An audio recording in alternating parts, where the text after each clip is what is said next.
আল্লাহ পাক বলেন ফাতিলকা বুয়ুতুহুম খাবিয়াতাম বিমা যালামু ইন্না ফি যালিকা লাআয়াতাল লিকাওমিন ইয়ালামুন।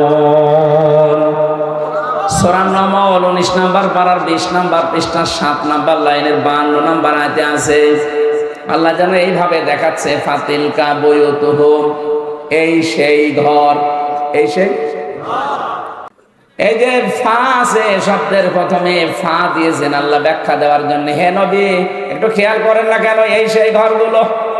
বাইতুন না বুয়ুত বহু বচন, হোম দিয়েছেন জমির। আল্লাহ পাক বলেন এই সেই ঘরগুলো। কি এই ঘরে কি? খাবিয়াতান, জনশূন্য করে দিয়েছে, ওজার গৃহ বানিয়ে দিয়েছে, পরিত্যক্ত অবস্থায় আল্লাহ তৈরি করে দিয়েছে বিমা যালামু, এদের জুলুমের কারণে। আপনি দেখেন 2024 সালের 5 আগস্টের বিকাল 5টা বাজতে বাজতে বাংলাদেশের সব জালেমের ঘর পরিত্যক্ত হয়ে গেছে। এটা নিজে আমি প্রমাণ। কুষ্টিয়ার হানিফের বাড়ি এখন টয়লেট হয়ে গেছে। টয়লেট করার জন্য যে পায়খানা লাগে, পায়খানার প্যান পর্যন্ত মানুষ খুলে নিয়ে চলে গেছে। এই জন্য ভালো যে জায়গা নেই, যেদিকে পারছে ওইদিকে মেশিন চালাচ্ছে। 4 দিন আগেও আমি বাড়ির সামনে দিয়ে আসার সময় দেখি বাড়িটা এখন উজাড় গৃহ। শয়তানও বাস করে না ভয়ে। শয়তান চিন্তা করে যদি এখানে থাকি তো কেমন কে এসে প্রসাব করে। হ্যাঁ, শুধু হানিফের বাড়ি না, নুনুর বাড়িও অবস্থা একই। বলে ইনু, ওরে আর ইনু বলে না, কেউ এখন বলে নুনু। নুনুর বাড়ি ওরকম। কুষ্টিয়া বললাম, এটা শুধু কুষ্টিয়া আমার জেলা, সারা বাংলাদেশের 630টা থানায় আমি যাচ্ছি কম বেশি। যেখানে যাই দেখি জালেমদের ঘর আল্লাহ খাবিয়াতান, জনশূন্য করে দিয়েছে। আল্লাহ এটা বোঝাতে চাই। এই যে ইন্না ফি যালিকা লাআয়া, এখানে লামে তাকিদ। রব্বুল আলামিন বলতে চান পৃথিবীর মানুষেরা আগামীতে যারা ক্ষমতায় আসবে তারাও যদি জুলুমকারী হয় তাদের জন্য এখানে শিক্ষা আছে। এদের 15 বছরের শিকড় কেটে যদি বাড়িগুলো উজাড় করে দিতে পারি, মরুভূমি বানিয়ে দিতে পারি, এত বড় বড় দামি জায়গা টয়লেট বানিয়ে দিতে পারি, আগামীতে যারা 5 বছরের জন্য ক্ষমতায় বসবে তারা যদি জুলুমকারী হয় তাদের বাড়িও জনশূন্য হয়ে যাবে। আমি কি বলতে চাই আপনি বুঝেছেন নাকি আন্দাজে ঠিক বলছেন? আল্লাহ আমাদের সবাইকে আয়াতটা বোঝার তৌফিক দিন, বলেন আমিন। এই জন্য আমরা যারা সব আল্লাহকে দিয়ে দিয়েছি আমাদের জীবন, আমাদের মরণ পর্যন্ত, ফেরেশতারা বলবে যা করেছিলেন দুনিয়ায় সেই কাজের উপরে আল্লাহ খুশি হয়ে গেছে, প্রবেশ করেন এই জান্নাতে। বিমা কুনতুম তা'মালুন। এই জন্য এমন এমন কাজ আমাদের আঞ্জাম দেওয়া দরকার যে কাজের কারণে আল্লাহর বানানো জান্নাত ওয়াজিব হয়ে যায়, বলেন সুবহানাল্লাহ। যেহেতু অনেক রাত হয়ে গেছে আর সে আসর থেকে চলছে, আর আমারও আজকে চলছে 4টা। সে শুরু করেছি সকাল ফজরের 8:30 থেকে, চলতে আছে।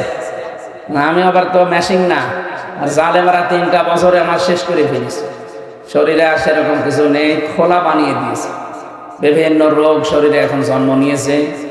এটার জন্য এখন আমার বিশ্রাম দরকার, সেটা তো হচ্ছে না। ডাক্তাররা বারবার বলছে 10টা 10:30টায় ঘুমিয়ে পড়বেন, তো ঘুমাবো কি করে? এখন বাজে 12টা, হচ্ছে না। আপনারা ছাড়ছেন না, আমিও পারছি না। আল্লাহু আকবার, এরকম হয়ে যাচ্ছে। আগামী থেকে এই জেলায় মাত্র 2টা মাহফিল নেবেন। হোসাইন আছে না, মাওলানা হোসাইনকে বলবেন যে 2টা অনুষ্ঠান এইটা নিতে।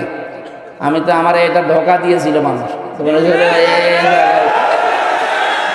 পরিচালককে যেন বলছিলাম যে আসলেও আমার বলেছিল এখানে মানুষজন হয় না, 100-150 মানুষ হয়। এই জন্য আমি আসলে আসতাম 100-150 জন্য, আর অত দূর থেকে এসে করবো। হ্যাঁ,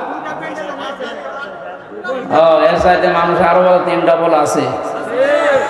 সুতরাং আগামী থেকে এটা যদি মানসম্মত মনে হচ্ছে এটা নেবেন। আর টাঙ্গাইল শহরে যেটা আজকে দিনের বেলা করলাম আমিরে জামাতের জেলা আমির সাহেবের, ওইটা নেবেন। আর ওদিকে মির্জাপুর ক্যাডেট কলেজে একটা, এই পুরো জেলায় 3টা নিলে হয়ে যাবে। আগামী থেকে সাংগঠনিকভাবে আসা লাগবে। ঠিক আছে ভাই, আগামী থেকে এইভাবে আর না, এই যে মানে গ্রামে গ্রামে আসলে আসলে সমস্যা। সারা বাংলাদেশে 630টা থানা, যদি অন্তত এক এক জেলায় 2টা 3টা করে যাওয়া হয় তাও প্রায় 150, আমার জীবন শেষ হয়ে যাবে। এই জন্য আগামী থেকে এই ব্যবস্থা করব। আর কিছু মানুষ দেখছি ধোকা দিচ্ছে, এই যে শেষে 16 নাম্বারের শেষে 16 আর 70, এই 2টা নাম্বার থেকে বিভিন্ন জায়গায় বলছে হুজুরের ডেট খালি আছে, এই দেখেন হুজুরের সাথে কথা বলেন। মোবাইলের মাধ্যমে কম্পিউটারে কিভাবে এডিটিং করে পেছনে আমাকে দেখাচ্ছে। এরা ধোকাবাজ প্রতারক, হিন্দু এই লোকটা, এর নাম হচ্ছে নয়ন দাস। আমি প্রশাসনকে নাম্বার দিয়েছি, ধরেছে, কিন্তু এ এত চালাক স্মার্ট, মুসলমানদের সাথে মিল করে শয়তানি কাজ কারবার চালাচ্ছে। হ্যাঁ, ইসকনই হবে মনে হয়। যদি ওরে আমি ধরতে পারি, ওরে আমি মুসলমানই যাব। দরকার হয় ওর গোড়া থেকে কেটে বাদ দিব। শয়তান যা শুরু করেছে, মানে পাগল হয়ে গেলাম এই বাংলাদেশে ওর জন্য। বিভিন্ন জেলায় যাচ্ছি, বছর হুজুর অমুক জন, এই যে আপনার দেখালো। এই জন্য সাবধান, এই যে যারা রেকর্ড করছেন এটা ছাড়তে পারেন না।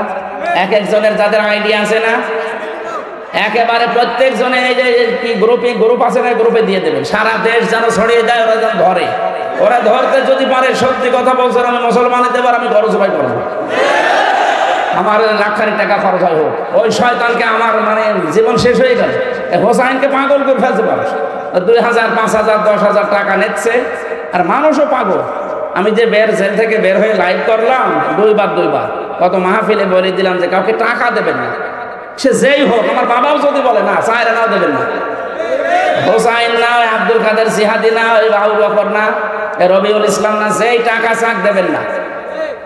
যদি বলে যে কথা বলেন মোবাইলে, না, কথা বললেও দেবেন না, টাকা দেওয়া হারাম। আমি আসার পরে আপনার যদি ভালো লাগে তখন দেন, না বললেন বলবেন দোয়া করে দিলাম। বলে একেবারে ফাঁকি দিয়েন না। আমার তো গাড়িটা সে আসে কুষ্টিয়া থেকে, এই জন্য একটু দেখাশোনা করবেন। ওইটা দায়ী আল্লাহর ভূমিকা যেটা ইখলাসের সাথে পালন করা দরকার, এটা আমি করতে চাই, কিন্তু আপনাদের সহযোগিতা লাগবে।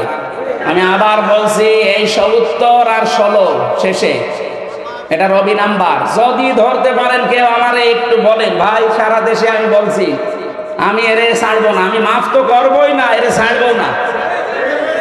আমি তখন জেলখানায় যখন ছিলাম, হিন্দু ছিল জেলা দেবদুল্লা, ও আবার ফুল হাতা, আর আমাদের কি হাফ হাতা। ওই ফুল হাতারে মানুষ দেখলে যেভাবে বলতো ফুল হাতা, ওইটাও তো নয়ন দাস, এটারও মনে হয় ফুল হাতা। ওরে আমার আগা না, একেবারে গোড়ার টিকিটে বাদ দিয়ে দেবো। শয়তান তুই, সংসার করার কাজ তো শেষ। বহু মানুষের কাছে হাজার হাজার টাকা এই মেরে খেয়েছে, আত্মসাৎ করেছে। এর কথা কেউ বিশ্বাস করবেন না। আমার নাম নিয়ে বলুক আর আমার বাবার নাম নিয়ে বলুক, হাতে পায়ে ধরে বলছি ভাই, কাউকে টাকা দেবেন না, চায় আনাও না। যদি কেউ বাড়ি যেয়ে ডেট নিয়ে আসেন কুষ্টিয়া থেকে সরাসরি আমার সামনে, সেটা ঠিক আছে। মোবাইলের মাধ্যমে সমস্ত প্রতারণায় পড়বেন না ইনশাল্লাহ। আগামী থেকে আসবো, কথা বলবো 9টা থেকে একেবারে যতক্ষণ পারি।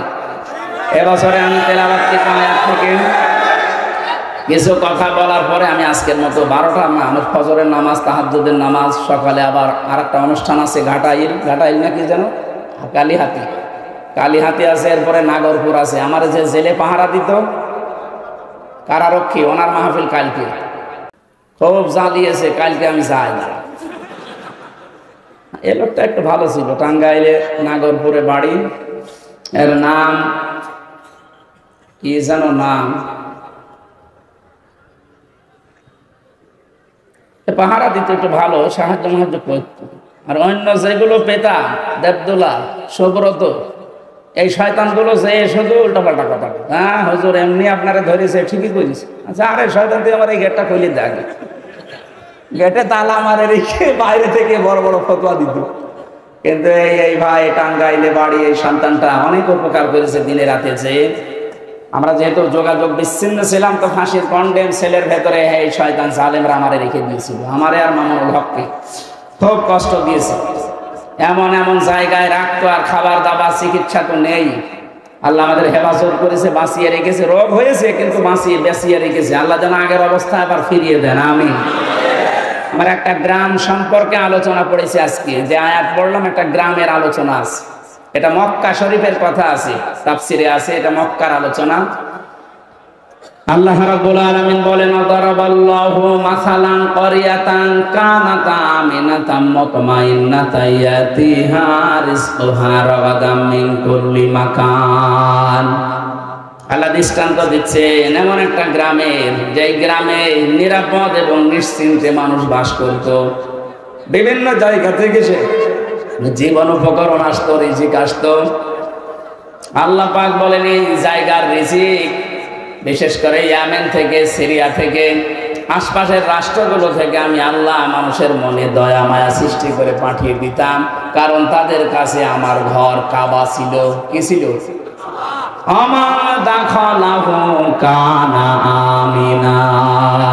কোন মানুষ যদি কাবায় প্রবেশ করে আল্লাহ তারে নিরাপদ বানিয়ে দেয়। আমাদের বাংলাদেশ কি কাবা শরীফ? বলেন না কেন? এই ৬,৫০০ কিলোমিটার দূরে কাবা থেকে আমরা আছি। এই ৫৬,০০০ বর্গ মাইল যদি কাবার মতো নিরাপদ বানাতে চান, মাস্ট বি আমাদেরকে কাবার এরিয়ার মতো পরিবেশ তৈরি করা লাগবে। কাবার এরিয়ার ভেতরে কি সেখানে শিরিক নেই? কি নেই? বলেন বলেন।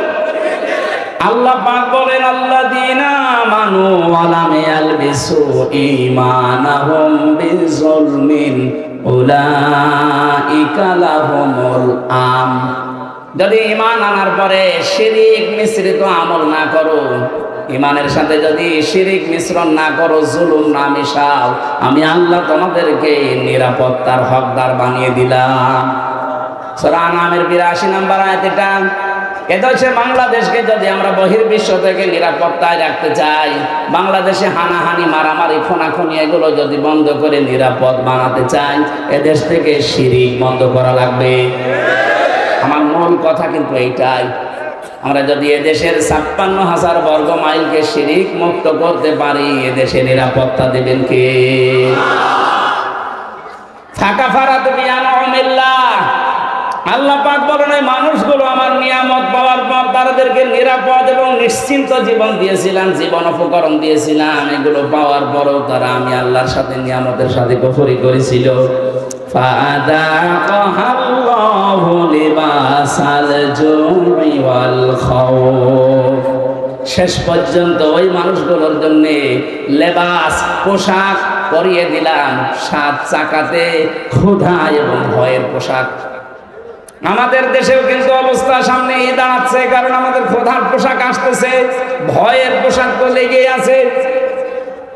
এই ক্ষুধা এবং ভয়ের পোশাকের সাজা থেকে যদি বাঁচতে চান, আল্লাহ পাক যে নিয়ামত দিয়েছেন শুকরিয়া আদায় করা লাগবে।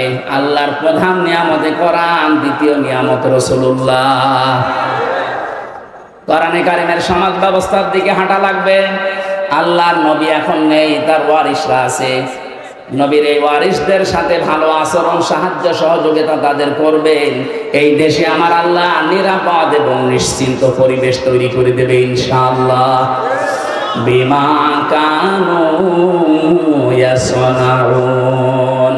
তারা যে কর্ম করেছিল তাদের কারণে আল্লাহ পোশাক দিয়েছিলেন।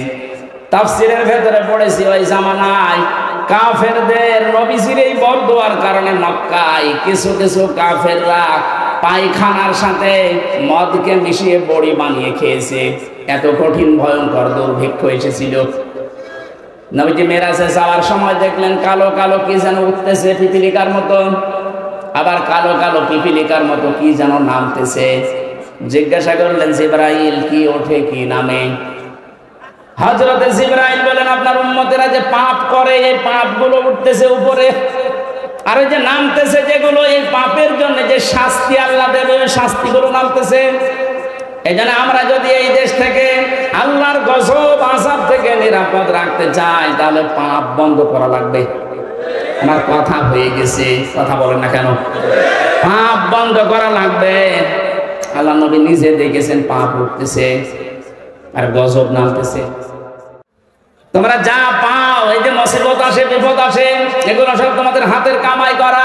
আফু আন কাসীর, অনেক তো আমি মাফ করে দেই। যত আকাম তো কাম, যত কিছু করো, যদি সব আযাব পাঠাতাম শ্বাস ফেলার সময় পেতে না। সুতরাং আমাদের আযাব আসে, গজব আসে আমাদের নিজেদের পাপের কারণে। আমি সহ যারা বিভিন্ন পাপে আছি নিজেদেরকে এখন থেকেই থামিয়ে ফেলবো। কথা বলেন না কেন? এই যে মেয়ে লোক সামনে যাদের পড়ে, 2টা ঔষধ খাবেন, তাহলে পাপ থেকে বেঁচে থাকতে পারবেন। নবীজি বলেন আমি চলে গেলাম, কিন্তু আমার পরে আমার উম্মতের জন্য সবচেয়ে ভয়ঙ্কর বিপদ 2টা। একটা মহিলা মানে নারী, 2 নম্বর জমি জায়গা। আপনি দেখেন যত ঝামেলার মূল হয় জমি জায়গা নাই মেয়ে লোক। এদের কারণে আজ পরিবারে শান্তি নেই, এদের কারণে সন্তান মা বাপকে আলাদা করে দেয়, বৃদ্ধাশ্রমে দিয়ে দেয়। কথা বলছে না কেন? এই জন্য মা বোনেরা যারা এসেছেন, শুধু নামাজ পড়া, রোজা রাখা, কালো বোরকা পরা ইবাদত না। আপনি পরিবারে আপনার শ্বশুর শাশুড়িকে নিজের মায়ের মতো আচরণ করে আটকিয়ে রাখবেন, আগলিয়ে রাখবেন, এটা ইবাদত। যদি সত্যি স্বামীর মন পেতে চান, স্বামীর মা বাবার সাথে মেয়ের মতো হয়ে যান, নয়তো জীবনও স্বামীর মন পাবেন না। হ্যাঁ, হয়তো সংসারের জন্য উপর উপর আপনাকে ভালোবাসবে, কিন্তু ভেতরে ভেতরে সত্যি চাইবে যে আল্লাহ এর মরণ দাও, আমি নতুন জিনিস নিয়ে আনবো। আর শ্বশুর শাশুড়ি যারা আছে, নিজের মেয়ে দোষ করলে তো মাফ করে দেন, অন্যের মেয়ে একটা এসেছে, মাফ করা দূরের কথা, কিছু হলে আগে ছেলের কানে কানে তুলে দেন। আপনিও মা না, আপনি ডাইনি। আপনিও নামাজ পড়ে রোজা রেখে হজ করে জান্নাত যেতে পারবেন না। লোকের মেয়ে একটা এসেছে, তাকে আপনি এখনো নিজের মেয়ের মতো ভাবতে পারেননি। কথা বলে ঠিক কিনা? আমরা যে ঔষধ খাবো সূরা নূরের 2 নাম্বার 30 নাম্বার আয়াতের 2টা ঔষধ। কুল্লিল মুমিনিনা ইয়াগুদ্দু মিন আবসারিহিম ওয়া ইয়াহফাযু ফুরুজাহুম। হে নবী, মুমিন পুরুষদেরকে বলেন তারা যেন পরনারী দেখলে চোখ নিম্নগামী করে। 2 নাম্বারে তাদের লজ্জা স্থানের হেফাজত করে। আজকে থেকে এই 2টা ঔষধ আমি সহ যারা এসেছি, শুধু 14 জন মহিলা বাদ দিয়ে যারাই সামনে পড়বে চোখ নিচু করে ফেলবেন। 14 জন। কয়জন? নিজের মা, নিজের আপন মেয়ে, নিজের ফুফু, নিজের খালা, নিজের পুত্রবধূ, নিজের ভাইয়ের মেয়ে, নিজের বোনের মেয়ে, এরকম আপন 14 জন মহিলা বাদ দিয়ে দুনিয়ার যত মহিলা আছে, যদি সামনে হঠাৎ করে পড়ে যায় চোখ নামিয়ে ফেলবেন। লজ্জা স্থানের হেফাজত যদি আমরা করতে পারি, এমন একটা অজানা শোক, অনির্বচন শোক আল্লাহ দান করবেন। শব্দটা কি? অনির্বচন শোক। আপনি সত্যিই যদি 15 দিন এভাবে টিকে থাকতে পারেন, এই গোনা থেকে বেঁচে থাকতে পারেন, যালিকা আযকা লাহুম, এইটাই পবিত্রতা। এইটাই এমন একটা অনির্বচন শান্তি আপনি পাবেন, এটা কিনতে পাওয়া যায় না, আল্লাহ নিজে এটা দান করেন। আমরা এই গোনা থেকে যদি সত্যি সামনে বেঁচে থাকতে পারি, মাস্ট বি, আমি গ্যারান্টি দিতে পারি, আল্লাহ যে আযাব গজব গুলো পাঠানোর সিদ্ধান্ত নিয়েছেন, ওই কালো পিপিলিকা আসা বন্ধ হয়ে যাবে। এতটুকুই শেষ না, নবীজি বলেন এই যে পিপিলিকা গুলো আসে, আবার এখান থেকে যায় তোমাদের পাপ গুলো। তোমরা যদি জনপদের লোকেরা, গ্রামের লোকেরা আল্লাহর উপরে ঈমান আনার পরে যদি তাকওয়া অবলম্বন করে চলতে পারো, ওয়ালাউ আন্না আহলাল কুরা আমানু ওয়াত্তাকাউ লাফাতাহনা আলাইহিম বারাকাতিম মিনাস সামাই ওয়াল আরদ।